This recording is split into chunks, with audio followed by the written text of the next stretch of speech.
Quero convidar você a fechar os seus olhos e me acompanhar nessa oração. Pai, nós estamos na Tua presença nessa noite. Vamos bendizer e glorificar o Teu nome. Vamos ouvir a Tua voz. Já adoramos, ó Deus, cantamos, ouvimos, lemos textos bíblicos, lemos as confissões dos nossos pais reformados. Mas agora nós vamos debruçar os nossos corações na Tua palavra, Senhor. Queremos Te pedir que, em nome de Jesus, o Senhor derrame sobre nós da Tua graça e do Teu amor, para que possamos compreender, ó Deus, firmemente a Tua palavra.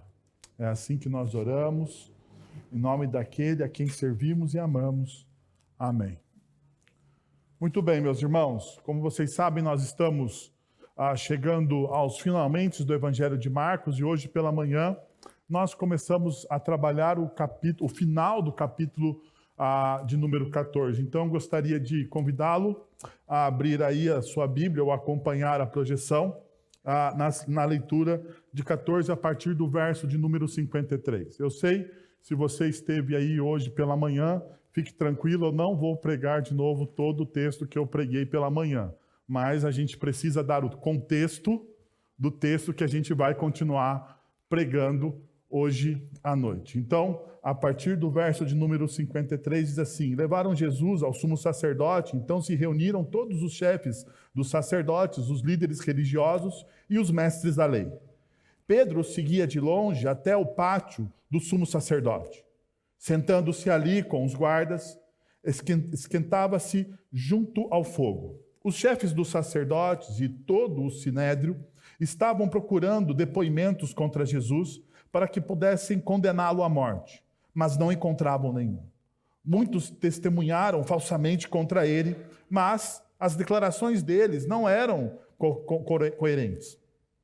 Então, se levantaram alguns e declararam falsamente contra ele: nós o ouvimos dizer: destruirei este templo feito por mãos humanas e em 3 dias construirei outro, não feito por mãos de homens. Mas nem mesmo assim o depoimento deles era coerente. Depois o sumo sacerdote levantou-se diante deles e perguntou a Jesus: você não vai responder às acusações que estes lhe fazem? Mas Jesus permaneceu em silêncio e nada respondeu. Outra vez o sumo sacerdote lhe perguntou: você é o Cristo, o Filho do Deus bendito? Sou, disse Jesus. E vereis o Filho do Homem assentado à direita do Todo-Poderoso, vindo com as nuvens do céu. O sumo sacerdote, rasgando as próprias vestes, perguntou: por que precisamos de mais testemunhas? Vocês ouviram a blasfêmia? Que acham? Todos julgaram digno de morte. Então, alguns começaram a cuspir nele, vendaram os olhos e davam-lhe murros, dizendo: profetize. E os guardas o levaram, dando-lhe tapas. Hoje, pela manhã, nós começamos a nossa reflexão a partir deste texto, fazendo a seguinte pergunta. Você já mentiu hoje? Se você é uma pessoa muito crente, talvez eu vou estender essa pergunta: você já mentiu esta semana para alguém? Você já mentiu?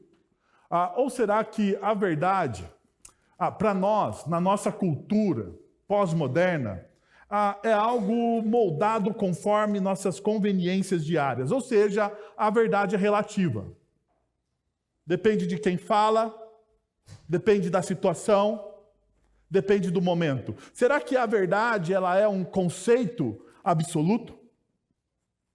Podemos dizer que a verdade é um conceito absoluto ou não? Ela é relativa, ela depende de quem fala, ela depende do momento histórico, porque existem momentos históricos que existem verdades que deixam com o tempo de serem verdades. Algumas pessoas creem nisso. Alguns teólogos leem as Sagradas Escrituras desta maneira. Alguns teólogos leem as Sagradas Escrituras dizendo o seguinte: algumas coisas que estão nas Sagradas Escrituras são coisas culturais. Elas eram verdades no tempo do apóstolo Paulo, mas agora nós precisamos atualizar as Sagradas Escrituras. Nós precisamos atualizar as Sagradas Escrituras para o nosso tempo. Mas será que isso realmente é verdade? Será que nós devemos abraçar essas narrativas como se elas fossem a plena verdade a ser dita sobre o que é o Evangelho? Bom, há alguns estudos, não brasileiros, porque nós temos poucos estudos brasileiros sobre isso, mas os americanos gostam de fazer pesquisa em tudo quanto é canto da sua cultura, e eles dizem o seguinte: um estudo realizado nos Estados Unidos revelou que 70% das pessoas mentem pelo menos uma vez durante uma conversa de 10 minutos. Durante uma conversa de 10 minutos, 10 minutinhos, uma pessoa pode mentir para você pelo menos uma vez. Uma vez. Uma vez a pessoa vai mentir para você durante uma conversa de 10 minutos. A afirmação desse estudo continua. Outro estudo global indicou que cerca de 40% das pessoas mentem para evitar conflitos e proteger seus sentimentos.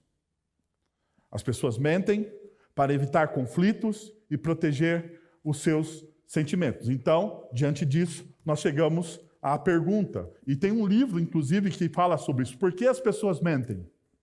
Para você perceber que a mentira não é algo tão distante, utópico da nossa realidade. Na verdade, algumas pesquisas e algumas reportagens mesmo de já periódicos brasileiros dizem que sem a mentira a nossa sociedade seria insuportável. Eles chegam a afirmar que os nossos relacionamentos só são sustentáveis porque nós mentimos, porque nós não usamos da total sinceridade. Será que isso cabe dentro de uma comunidade cristã e dos discípulos de Jesus? Ao olharmos a nossa cultura, nós podemos dizer assim, realmente, as pessoas mentem. Mas será que isso aplica a nós? Porque nós somos pessoas que caminhamos com a verdade, nós dizemos a verdade. Na verdade, nós trabalhamos, na verdade, fomos redundantes agora, mas nós trabalhamos com o Deus de toda a verdade. Se existe um conceito absoluto nas Sagradas Escrituras, é o conceito de verdade, porque Deus em si é a verdade. Jesus ele vai dizer, eu sou o caminho, a verdade e a vida. Jesus ele não está dando margem ao relativismo da verdade. Ele aponta a verdade para si mesmo. Eu sou a verdade. Então por que as pessoas mentem? Primeiro, as pessoas mentem, segundo o estudo, por autodefesa. Muitas pessoas mentem para se proteger de consequências negativas, como evitar conflitos e críticas. Então, pessoas mentem por defesa. Por defesa. Quando elas se sentem acuadas, em algum momento dentro dos relacionamentos, ou até mesmo em alguma conversa crucial, a tendência da pessoa, ou a tendência de todos nós, é a autodefesa. E uma das saídas mais rápidas é a mentira. É a mentira. Por exemplo, essa semana, a gente estava com uma semana atribulada aqui, o Guilherme estava voltando das férias, meio de férias e meio trabalhando, né? Meio a meio, porque ele estava voltando do período dele de férias, e eu estava com a agenda lotada, e eu estou acompanhando um casal, a qual eu vou celebrar a cerimônia de casamento no mês de outubro. Eu tinha que acompanhá-los, porque eles são de outra cidade, e eu marquei com eles via internet na quinta-feira à noite. Na quinta-feira à noite eu marquei com eles uma conferência via internet, e a semana atribulada, a reunião do conselho, depois reunião, reunião dos jovens e adolescentes, dos ministérios, terça-feira reunião do conselho até tarde, quarta-feira grupo pequeno, visita, aconselhamento, preparo do estudo, quinta-feira eu me esqueci. Me esqueci. Estava na minha agenda, o meu celular provavelmente me avisou, mas eu me esqueci completamente. Então, sexta-feira pela manhã, eu acordei bem cedo, como de costume, peguei o meu celular e vi os avisos. e estava o aviso lá do Dalmo dizendo o seguinte: o que aconteceu? E naquele momento, eu tive a tentação de autodefesa, de fazer uma pequena mentirinha.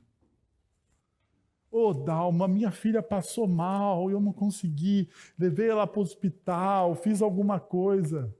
A minha esposa quebrou o dedo do pé. Eu podia ter contado qualquer história. Qualquer história. Escorreguei no banheiro, sei lá, o celular caiu na privada, alguma coisa eu poderia ter contado. Mas eu já estava preparando esse estudo. Então, a única coisa que me restou a fazer foi falar: Dalmo, me perdoa, eu esqueci de vocês. Não tem desculpa. A única coisa que eu preciso te pedir é perdão. Ao mesmo tempo que isso é altamente desconfortável. Por quê? Porque demonstra que eu sou falho, demonstra as minhas falhas. Eu odeio esquecer um compromisso. Quem me conhece, quem sabe, quem caminha comigo, eu odeio esquecer os meus compromissos. Eu odeio furar com a pessoa. Eu me cobro constantemente sobre isso, mas eu não tinha que me defender. Eu tinha que simplesmente falar a verdade. Mas a verdade, falar a verdade, nos desafia. Uma outra coisa, por que nós mentimos, é pelo controle. Pessoas que desejam controlar situações ou outras pessoas podem recorrer à mentira para manter uma sensação de controle. Nós mentimos para controlar as pessoas. Uma outra questão, nós mentimos muitas vezes por medo. O medo de enfrentar a verdade ou de decepcionar alguém pode levar as pessoas a mentirem. Então, muitas vezes, ou por defesa, ou por medo, nós mentimos. Ou por controle, nós mentimos. Ainda por inclusão social. Algumas pessoas mentem para se sentirem aceitas em um grupo ou para evitar a exclusão social. Pessoas mentem falando coisas que nunca fizeram, contando fatos que nunca vivenciaram, simplesmente para serem aceitas. E isso acontece. Como já dito, nós mentimos para evitar conflitos. Mentir pode ser uma maneira de evitar conflitos ou situações desconfortáveis. Mas uma das coisas que nós vimos pela manhã, talvez a frase do Lewis, ela encaixa direito nessa situação. Perceba o que o Lewis vai dizer. O mentiroso mente, não porque ele realmente não sabe o que é a verdade. Todo mentiroso sabe qual é a verdade. Nenhum mentiroso, ou ninguém que mente, vamos chamar assim, vamos ser um pouquinho mais politicamente corretos. Ninguém que mente não tem noção da verdade. Mas pelo contrário, ele tem noção da verdade e ele mente, ele paga o preço da mentira, porque ele está fazendo uma escolha consciente de ignorar a verdade. Então deixa eu voltar ao exemplo que eu dei a vocês sobre a minha pessoa, porque é melhor eu falar de mim do que falar de vocês, não é verdade? Então, deixa eu voltar ao exemplo da minha pessoa aqui. Uma das coisas mais difíceis é você se encontrar com com aquela face que você não quer mostrar às pessoas. As suas falhas. Você deseja ignorar as suas próprias verdades, os seus próprios erros, os seus próprios medos. Então você mente constantemente sobre quem você é de verdade. É de verdade. Nós mentimos constantemente sobre quem nós somos de verdade, sobre nossas histórias, porque nós temos medo de não sermos aceitos pelas pessoas. Pelas pessoas. Nós temos medo da rejeição. Talvez um dos sentimentos mais terríveis que alguém possa passar na vida é ser rejeitado por outra pessoa. Então, por medo disso, nós vamos mentir. No meu caso, eu fui tentado a mentir para parecer mais organizado do que eu sou. Ou para, pelo menos, manter a minha reputação. Nós mentimos às vezes porque nós adoramos a nossa reputação. Já perceberam isso? Eu não quero manchar a minha reputação. Então você mente, você transforma a sua reputação em um ídolo. E você sacrifica no altar deste ídolo a verdade, por causa da sua reputação. Mas será que é isso mesmo que o Evangelho quer para nós? Será que esse é o caminho dos discípulos de Jesus? O texto, então, nos ensina alguns princípios. E o princípio que nós trabalhamos hoje pela manhã foi esse. Nós mentimos para proteger as nossas próprias versões da verdade, em vez de nos rendermos à verdade de Deus. Nós mentimos, muitas vezes, para proteger não a verdade,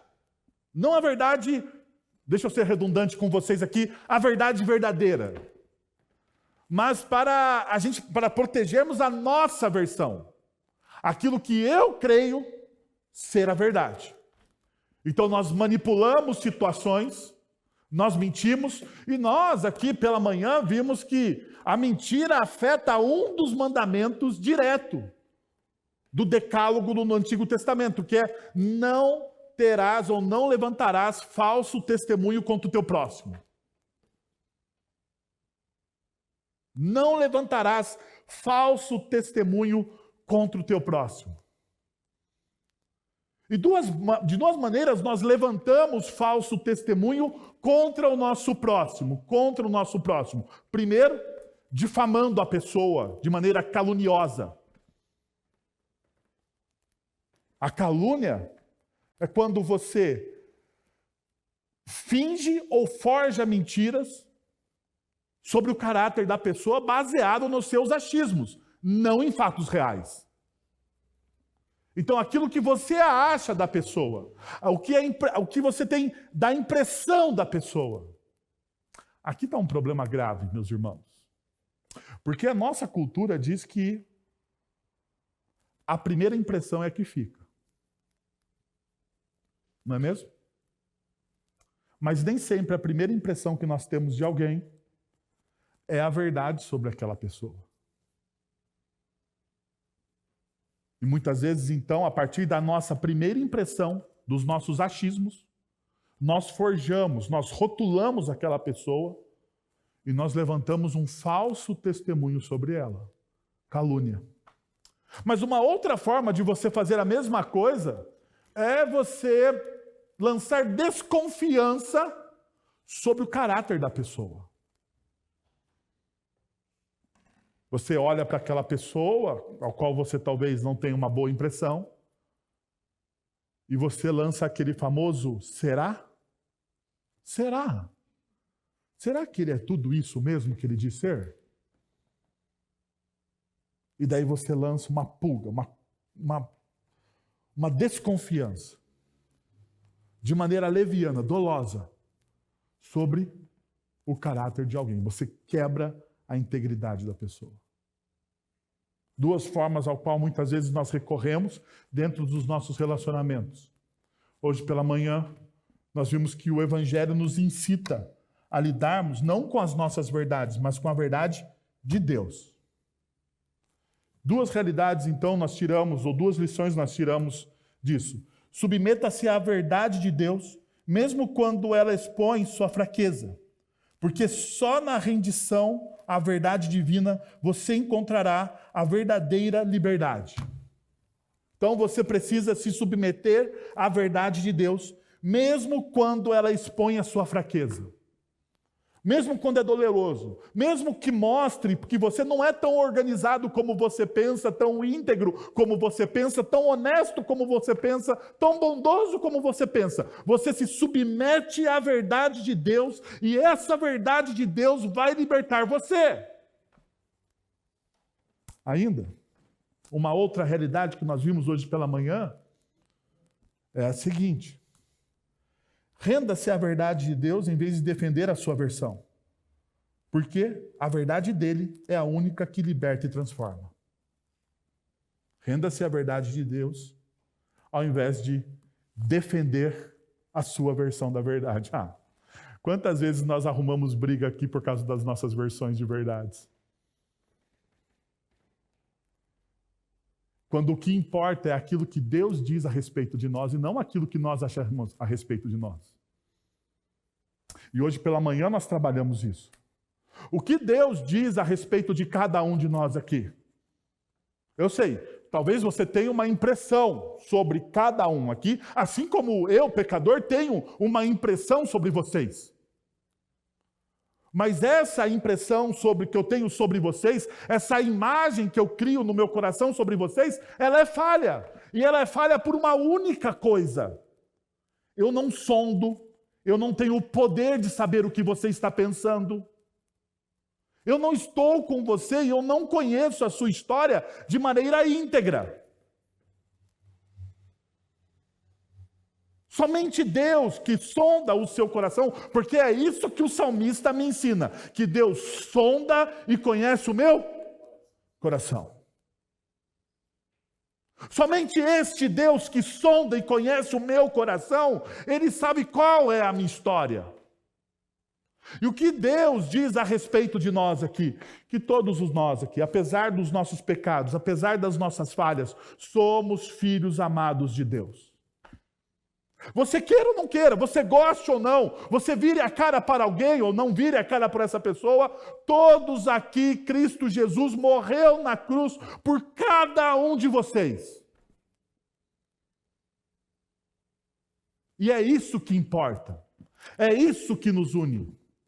Não são os nossos afetos que nos unem, são os laços da cruz que nos unem, porque os nossos afetos são falhos. Você acha que é o meu afeto por você que faz com que eu ore por você? Se fosse o meu afeto por você, deixa eu te dizer, eu não oraria por você. Porque os meus afetos são falhos, os meus afetos são egoístas. Mas o que me faz orar por você, o que me faz importar com você, é a imagem que Deus tem de você. Você é um filho amado de Deus. E o amor de Deus, então, me constrange a amar você. Assim como Deus me ama, porque é isso que o apóstolo Paulo diz. Nós somos constrangidos a amar o nosso próximo, porque nós recebemos tamanha graça, graça que nós não merecíamos. Então, se nós recebemos algo que nós não merecíamos, nós somos constrangidos a fazer o mesmo por aqueles que nós não conhecemos. O apóstolo Paulo vai dizer que nós éramos estranhos ao Senhor, mas por causa de Cristo Jesus e daquilo que Ele fez na cruz do Calvário por nós, nós nos tornamos filhos. Então, o que importa é o que Deus diz a respeito de você. Não é o que você acha, não é o que eu acho. Essa é a verdade. O que você precisa fazer? Pare de brigar pela sua versão da verdade. E submeta-se à verdade de Deus. Ainda, e agora a gente entra na segunda parte do nosso texto, você pode continuar. Isso aqui é para dar o contexto do texto que nós vamos estudar nessa noite. Porque muitas vezes os teólogos fazem uma separação do texto.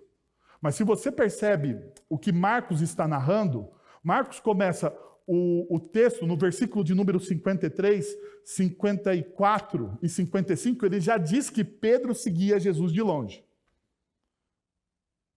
Que Pedro ele vai até o pátio da casa do sumo sacerdote. Que Pedro, de certa maneira, apesar da gente perceber que ele é um tanto quanto covarde na narrativa de Marcos, mas dentre todos os 12, talvez ele seja o covarde mais corajoso que tenha, né? Que nós tenhamos. Porque os outros 11 ou os outros 10 não vão, não seguem.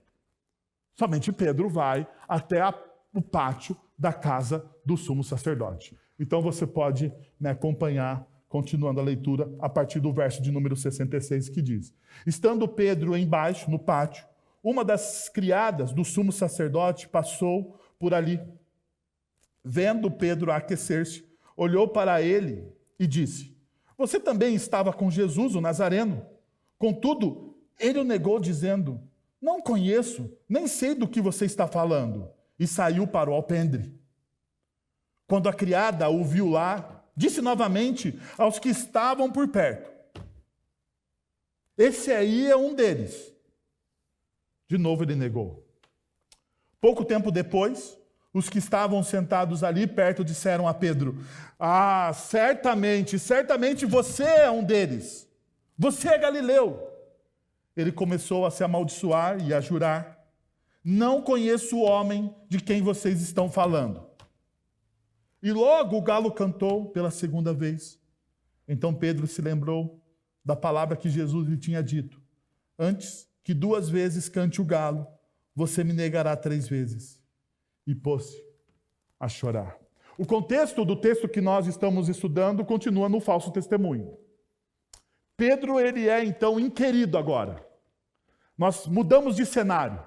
No primeiro cenário, nós não estamos no pátio da casa do sacerdote, nós estamos dentro da casa, dentro do ambiente. Jesus ali, daquele ambiente, está sendo julgado por 71 homens de maneira falsa. E Jesus sustenta o seu testemunho a respeito de quem ele é. E aqui está a tensão do texto. Enquanto alguns personagens do texto mentem para acusar Jesus e condená-lo à morte, Jesus sustenta a verdade de quem ele é. Agora nós temos um discípulo de Jesus sendo arguido por pessoas a respeito de quem ele é. E ao invés dele sustentar a verdade de quem ele é, ele também mente. Ele não segue o exemplo do seu mestre, mas ele segue o exemplo dos líderes religiosos. Ele mente. Ele dá falso testemunho. Quem você é, o que você faz, com quem você andou, com quem você se parece. Durante 3 vezes, Pedro aqui nega o Cristo, mas não é a primeira vez que Pedro falha 3 vezes com Jesus. Se você volta no texto, no monte do Getsemane, Pedro também 3 vezes falha com Jesus. Parece que existe um número subliminar aqui para Pedro. Ele precisa de melhor de 3, mas ele não consegue ser melhor que 3. Então deixa eu te dizer uma coisa. Quais são os princípios que nós podemos tirar aqui desse falso testemunho de Pedro? Dessa mentira. E não tem como a gente dizer, ele mente a respeito de quem ele é. Como isso nos ajuda a sermos melhores discípulos de Jesus, a darmos um bom testemunho, a criarmos raízes em uma identidade, não na nossa identidade enquanto pessoas, mas naquilo que Cristo fez por nós na cruz. Em segundo lugar, porque o primeiro nós vimos pela manhã, em segundo, mentimos porque, ao esquecermos nossa identidade em Cristo, buscamos construir uma identidade falsa que acreditamos que nos protegerá. Nós mentimos porque, ao esquecermos nossa identidade em Cristo, buscamos construir uma identidade falsa que acreditamos que nos protegerá, e foi isso que Pedro fez. Pedro, diante de uma situação de pressão, ele se esqueceu de quem ele era em Cristo. E é assim que muitas vezes nós fazemos. Diante da pressão, diante das circunstâncias, nós negociamos quem nós somos em Cristo Jesus. Nós abrimos mão. Nós simplesmente nos esquecemos. Não porque nós esquecemos de fato, nós esquecemos, como C.S. Lewis nos exorta, nós esquecemos de forma deliberada. Porque nós acreditamos que seremos protegidos pelo nosso esquecimento. Veja, o que o texto que nós lemos nos mostra. Perceba, durante 3 vezes Pedro ele fala, ou ele nega. Ele é perguntado 3 vezes. E a maneira é progressiva. Primeiro, a criada chega somente para Pedro. para Pedro e fala assim: Pedro, você é um deles. Você não é um daquele que andava com o Nazareno? E ele diz: não sei do que você está falando. Daí perceba que ele vai para um outro lugar, e daí ela não fala somente com Pedro, a criada fala com aqueles que estão à volta. Vejam, ele é um daqueles. E a pressão aumenta. E daí, por último, as pessoas dizem quem ele é. Mas mesmo assim, ele continua negando. Veja essa realidade. Uma pergunta precisa ser feita. Quais são as motivações profundas que levam Pedro a negar sua própria história e, em última análise, a renunciar à sua verdadeira identidade? Quais são as motivações? Nós podemos lembrar daquilo que nós falamos no começo da nossa reflexão. Primeiro, a autodefesa. Pedro mente para proteger do perigo, mostrando como a autodefesa é uma resposta comum às ameaças. Sua negação é uma tentativa de autopreservação, mas revela a fragilidade de confiar em nossas próprias forças em vez da segurança em Cristo. Quantas vezes nós temos a mesma atitude do Pedro? Nós nos autodefendemos ao invés de confiarmos na graça de Deus. E deixa eu te falar aqui e abrir muito mais esse leque aqui da graça de Deus. Nós nos autodefendemos e não confiamos nas promessas que Deus nos dá.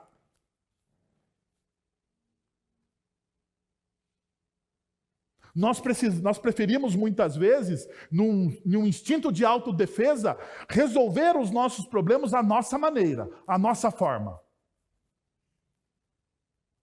Não confiamos. A palavra de Deus nos incita a sempre dizermos a verdade em amor às pessoas. Mas nós preferimos mentir. Nas pequenas coisas. Agora, deixa eu te dizer uma coisa. Se nas pequenas coisas nós mentimos, o que dirá nas grandes? Se você não é fiel no pouco, por que você acha que você será fiel no muito?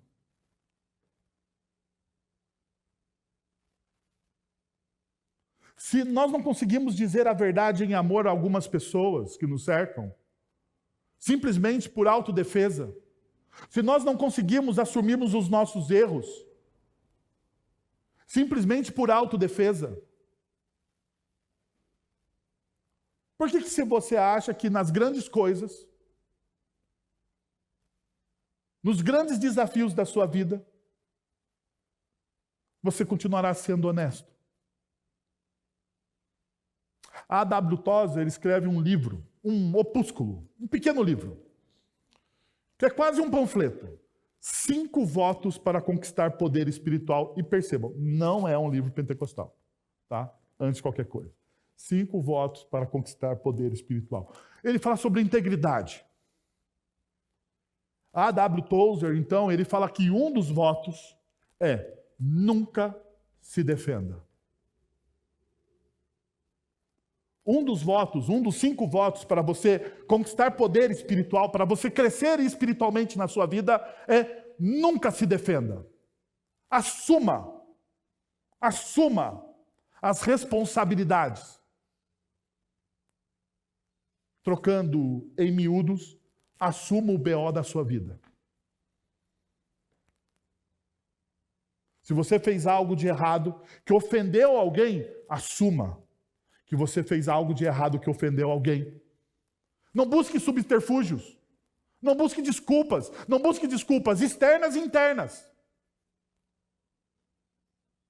Simplesmente diga: eu esqueci de você. Eu esqueci. Me perdoa, mas eu esqueci de você. É melhor você lidar com a sua fraqueza do que você esconder a sua fraqueza. Porque ao esconder a sua fraqueza, você nunca irá crescer. Nunca irá crescer. Uma outra realidade ao qual nós vimos já, é que Pedro ele teve medo. O medo domina Pedro, levando a negar sua associação com Jesus. Isso expõe nossa insegurança humana e tendência de fugir da verdade diante dos riscos. A mentira surge como um mecanismo para evitar exposição e sofrimento, em vez de confiar na promessa de Cristo de estar conosco em todos os tempos de provação. Quantas vezes nós, por medo da situação, ou por medo, não da situação, mas por medo do pós, do sofrimento que vem após aquilo, nós mentimos, nós negamos.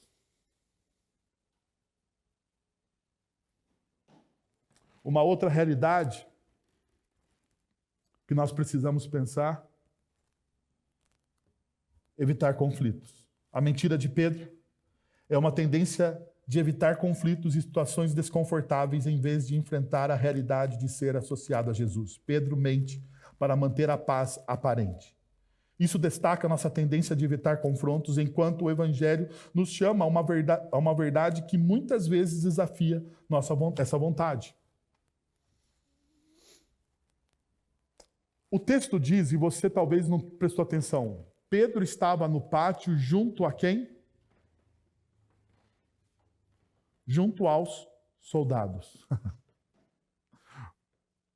Por que Pedro mentiu? Porque se você se lembra de toda a história, Pedro é aquele que saca a espada e corta a orelha de um dos soldados do Sinédrio.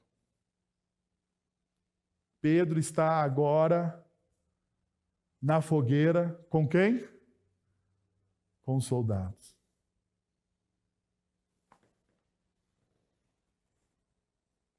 Pedro queria evitar o conflito. Pedro não queria lidar com a verdade, de maneira nenhuma. Mas uma das coisas que nós precisamos entender nas nossas vidas é que o Evangelho nos chama, nos convida, a todo tempo, a todo momento, ao conflito. Porque veja, eu não estou dizendo de conflito porque o Evangelho nos chama a sermos belicosos. O Evangelho não nos chama a nos tornarmos pessoas belicosas. Pelo contrário, bem-aventurados aqueles que, os pacificadores. O Evangelho não chama. Mas a pregação do Evangelho é contra o nosso conforto. A pregação do Evangelho é contra o conforto do próprio mundo. A pregação do Evangelho nos desafia. A pregação do Evangelho nos tira do nossa zona de conforto. A pregação do Evangelho nos chama a viver em santidade. Você já parou para pensar nisso? A pregação do Evangelho te chama a viver em santidade. A pregação do Evangelho te chama a ser um melhor marido, uma melhor esposa, um melhor filho, um melhor aluno, um melhor trabalhador. A pregação do Evangelho te leva à excelência. Te leva à excelência. A pregação do Evangelho te leva à honestidade. Agora, vamos ser sinceros aqui. Vamos ser sinceros. A excelência e a honestidade são bem vistas na nossa sociedade? Não. Deixa eu mostrar para vocês um exemplo aqui. O meu filho, vocês sabem, ele tem se tornado um atleta do nosso clube, do Clube de Campo de Sorocaba. E um dos amiguinhos dele lá, o Arthur, ele é muito esforçado, muito esforçado. E nos últimos meses, o Arthur está sofrendo bullying de um dos amigos dele. Por quê? Porque o Arthur não quer roubar no treino. Porque o amigo dele diz para ele: Arthur, você não precisa se esforçar tanto. Você não precisa ir tão rápido. Você não precisa fazer tudo aquilo que o coach diz.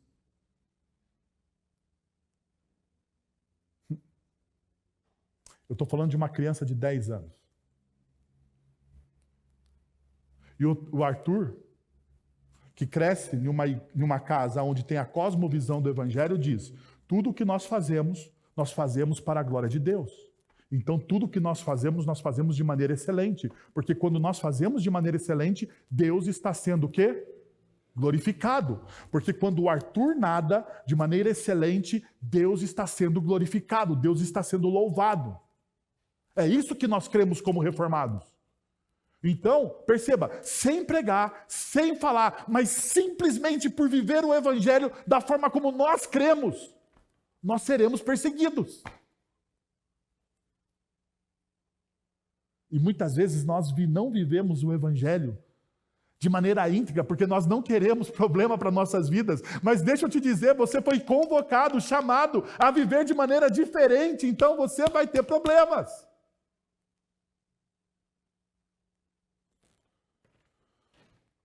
Agora perceba.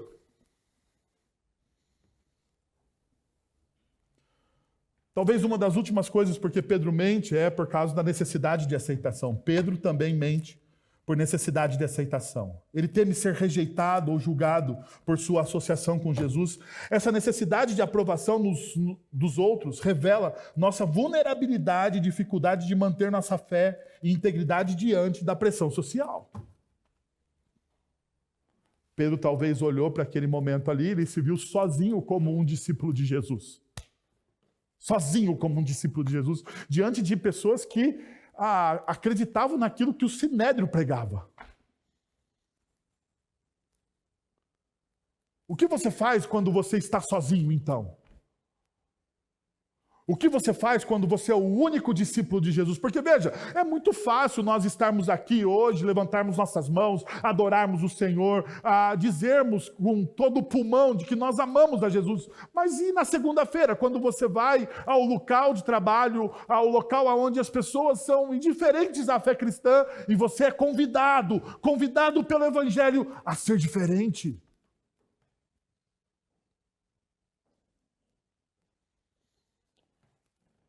Você fará diferença mesmo? Ou simplesmente entrará e nadará com a correnteza? Perceba. Todas essas coisas que eu falei para vocês têm a ver com aquilo que está subjacente no coração de Pedro. São hipóteses. Ao olharmos o testemunho de Pedro, nós realmente, eu não sondo o coração de ninguém, nem muito menos o de Pedro, mas, no entanto, a gente pode tirar essas ideias. Como Pedro, então, trabalhou a vida dele nesse sentido. Mas, perceba, existem evidências que o texto nos dá. Então, a gente faz a pergunta, de que maneira isso opera em nosso coração e enfraquece o nosso testemunho? De que maneira, de forma latente, nós podemos ver essas realidades ao qual nós inferimos aqui? Veja, nós olhamos para isso quando nós vemos o próprio texto do Evangelho de Marcos. Pedro vai dizer: eu não sei de quem você está falando. Pedro não sabia de quem a criada do sumo sacerdote estava falando? Ele estava muito ocupado alegando ignorância e tentando passar despercebido. Pedro estava alegando o quê? Ignorância a respeito de Jesus. Quem é Pedro ali naquela questão? Pedro caminhou 3 anos com Jesus. Jesus discipulou Pedro durante 3 anos. Pedro poderia alegar ignorância a respeito do Cristo? De maneira nenhuma. Agora veja, o outro, em outro momento, ele diz: eu não pertenço a ele. Eu não sei quem ele é. A gente poderia traduzir: eu não pertenço a ele. Eu não sei quem ele é. A lealdade a Cristo não é apenas uma questão de lugar, mas de coração. Pedro continua a negar pertencer a ele, revelando a fratura crescente de sua fé. E nós vamos ver essa fratura crescente da fé de Pedro exposta em João capítulo 21. Quando Jesus, depois de ressuscitado, retorna para consertar a fratura da fé de Pedro.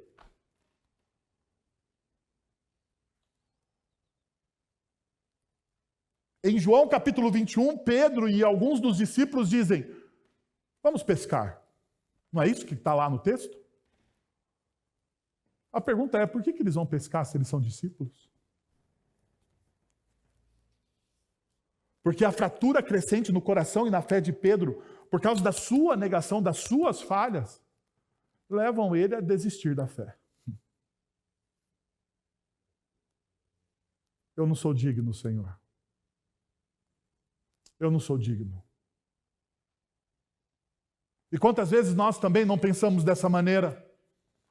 Porque diante das nossas falhas, nós olhamos para a grandeza do Evangelho, para a grandeza do amor de Deus, para a grandeza da comunidade, da igreja, a glória da mensagem, e nós pensamos, nós não somos dignos disso. Pedro pensa dessa forma. E ao pensar dessa forma, Pedro, ele abandona a caminhada dele. Ainda, perceba a última evidência.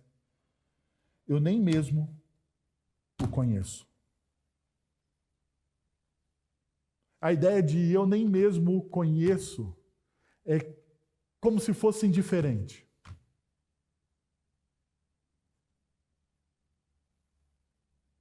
É como se Jesus se tornasse alguém diferente.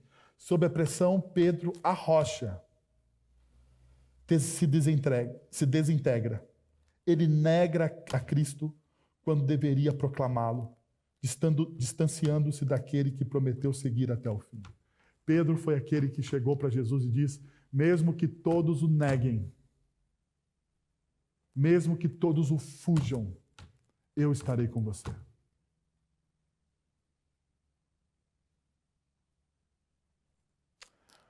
Agora veja,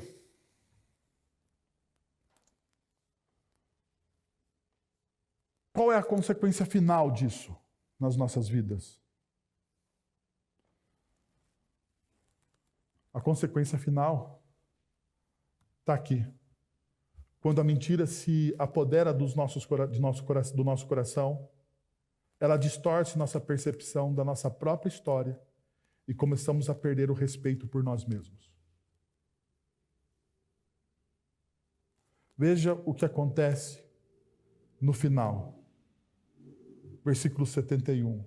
Ele começou a se amaldiçoar.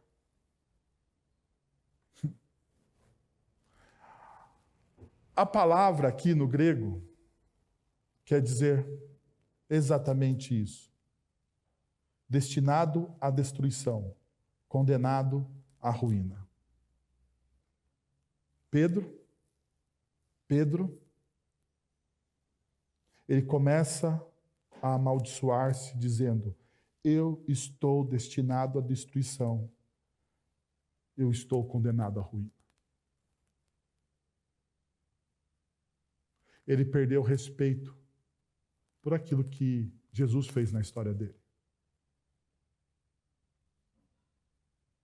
E quantas vezes nós, diante de falhas, erros, equívocos na nossa vida, nós não temos a mesma fala. Ou pior, diante das nossas incapacidades, das nossas fraquezas, nós olhamos para nós e dizemos, eu sou um imbecil. Eu não presto. Eu sou isso, eu sou aquilo outro. Nós nos amaldiçoamos.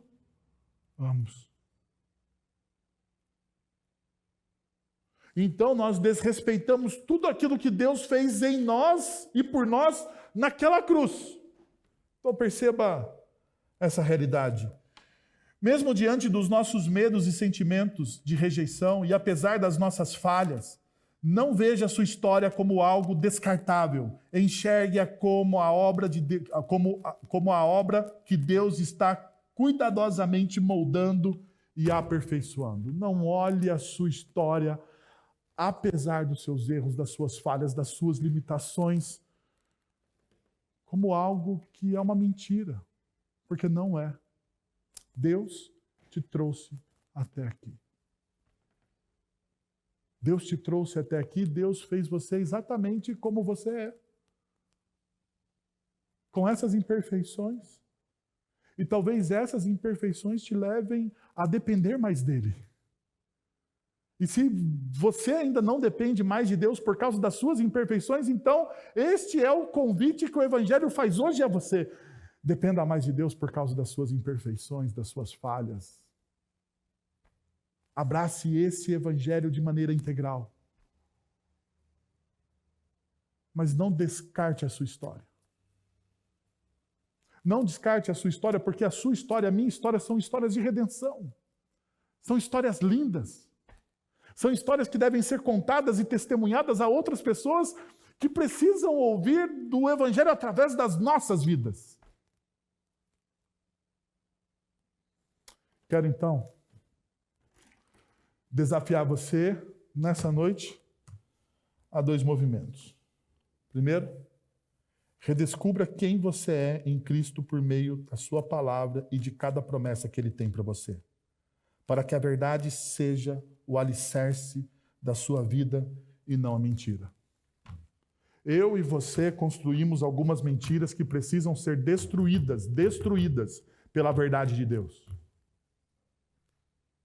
Eu e você construímos algumas imagens a respeito de nós que precisam ser destruídas pela verdade de Deus. E talvez hoje seja o momento de você quebrar essas imagens que construíram a respeito de você.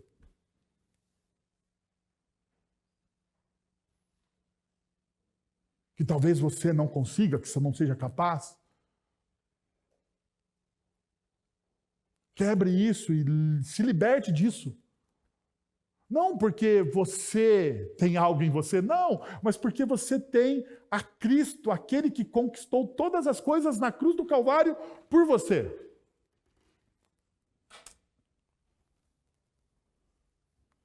Por último, você precisa reafirmar diariamente sua identidade em Cristo, para que você não sinta a necessidade de mentir e construir uma identidade falsa. Reafirme diariamente sua identidade em Cristo. Reafirme diariamente a sua identidade em Cristo. Que tal você então fechar os seus olhos, orar por essas 2 realidades, orar por tudo aquilo que nós conversamos hoje, pedir ao Santo Espírito de Deus discernimento para aquilo que Ele precisa mudar em sua vida. Vamos orar mais uma vez. Pai, nós queremos te agradecer por tudo aquilo que o Senhor fez no nosso meio, pela Tua palavra, pela transformação que a Tua palavra traz aos nossos corações, ó Deus. Que essa palavra possa permanecer e criar frutos e nos direcionar cada vez mais para o crescimento, para a maturidade em Cristo Jesus. É isso que nós te pedimos. Agora, irmãos, que a graça de nosso Senhor e Salvador Jesus Cristo, o amor de nosso Deus e Pai, o conselho, o consolo, o poder e a ação do Santo Espírito de Deus estejam sobre vocês agora e pelos séculos dos séculos. Amém.